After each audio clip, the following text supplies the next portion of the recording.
What's up everyone? In this video, I'll show you how to do a SIM swap on Vodacom. Now, first of all, you need to buy a new prepaid starter pack and register it. And then here you'll get in the starter pack a new SIM card. You need to put it in your phone. And then once the new SIM card is installed, dial 136 from the new SIM on your phone.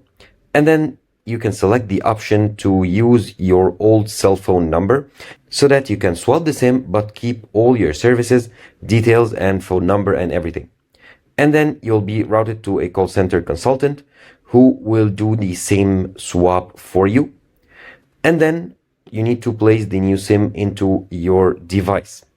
Now, the SIM swap will be processed immediately. However, it might take up to 3 hours for the new SIM to be activated, and then you will be able to successfully use the new SIM with the same number and with all your services and all your subscription details right from your new SIM card. And here are the benefits. You get to keep your cell phone number. You can keep all your existing bundles, services, and airtime. And you keep all your discounts and promotions if you already have some.